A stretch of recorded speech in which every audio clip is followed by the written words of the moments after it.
are talking about the movie The 16th Episode, which is also known as Little Horror Movie.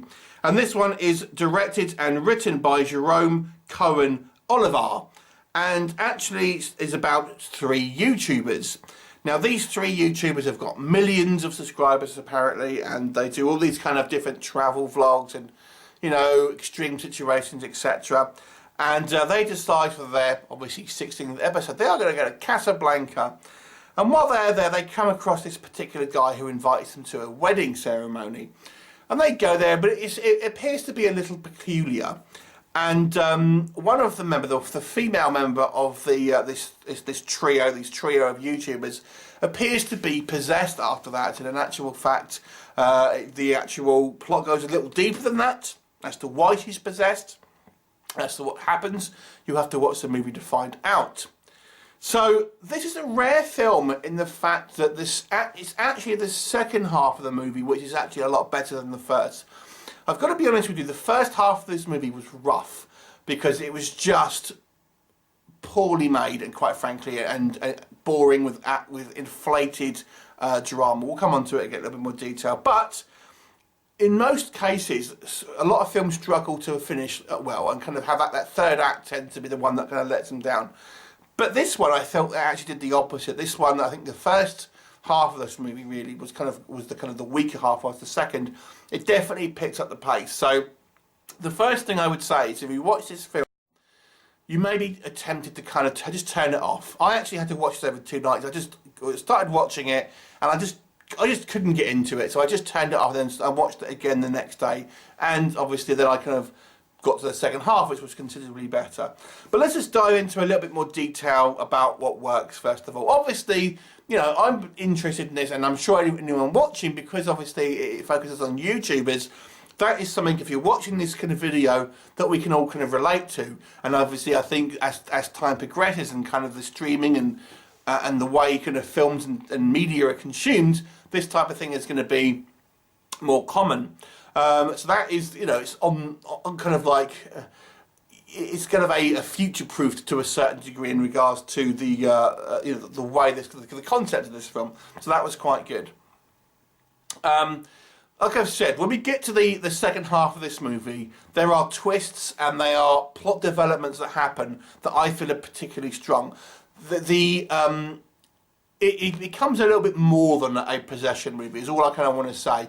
And what I liked about it in the plot-wise is that there is a reason for this possession, and it kind of goes a little bit larger in scale, and kind of a little bit more maybe that there's you know, more kind of stake here than kind of than actually we first think about. And even kind of as we get further towards the end of the film, we'll learn that there may be even greater kind of threats that will appear. So the movie does, I think, certainly in the kind of the last act here, does a great job of kind of like you know, ramping up the kind of the threat level to the next stage, which is good. The acting is mixed, and I put it down to a lot of the way the characters are written. I don't necessarily think it's bad acted, but I feel the characters are written in a way that is unrealistic. Now, what do I mean? So we have our 2 male characters, first of all. We have the one that doesn't take things seriously and the one that takes things too seriously. And there's all this kind of like inflated drama at the beginning of this movie where these 2 guys are kind of arguing. And it's like, oh, this is this typical kind of like found footage style kind of like padding to kind of like pad out that running time. These inflated arguments and stuff. I think, why in these things, and no one act professionally in these kind of type of films? The movie is partially found footage. It's about 50-50. We have kind of like, because they're making a YouTube video, so we see a lot of it through the kind of like the lens of the camera. But there are also half the film was also just shot in a traditional style of camera work. So it's kind of 50-50. I'm not a huge fan of these kind of hybrid style movies. Because I think that when you have the found footage, then it takes you out of the film because you kind of, that immersion isn't there. But, you know, I feel this film probably does it as best as you probably can. That's maybe a personal choice, but nonetheless, I think it's a valid critique. But yeah, the characters for me, the two male characters. Okay, we have this kind of like the chubby guy with the beard. He just seems to be messing around the whole time, and even when there's stuff going wrong, he just seems to be kind of joking about it, which doesn't seem realistic. And one thing, a small thing that bothers me, he gets blood all over his shirt and doesn't change it when he gets an opportunity. He would go around with just a bloody shirt all the time. And then we have this other guy who I mean, there is ultimately a threat here, which I get, but he seems to be kind of very aggressive and suspicious in the point of the movie where there's no real reason for that. So it just seems to me the characters are fairly poorly written. And then our female character, we don't really get much characterization of, unfortunately. I mean, she's possessed, and then we just kind of, that's no characterization. But it's because I feel the movie actually focuses more on the guys. We just don't really get much characterization from her. And therefore we don't really care as much as maybe the movie wants us to. The movie then introduces a couple of other kind of like peripheral characters who, I'm not going to spoil their kind of roles here, but they are a little hammy. They're quite fun, but they're a little hammy. So this movie to me is a little bit of a mixed bag because, like I said, I didn't particularly like the character work. I think the actors have struggled with poorly written roles, and then when they are acting, although the acting isn't necessarily bad, they're kind of the way these characters are written, they just come across as not real people. The first half is kind of like, quite frankly, quite dull, not interesting, and filled with kind of inflated kind of drama.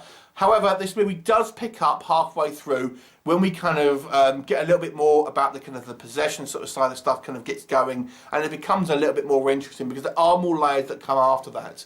The movie does also try to be a little meta. I mean, one of our, and this is both a good thing and a bad thing, our kind of, the guy with the beard is meant to be some huge horror found footage film fan.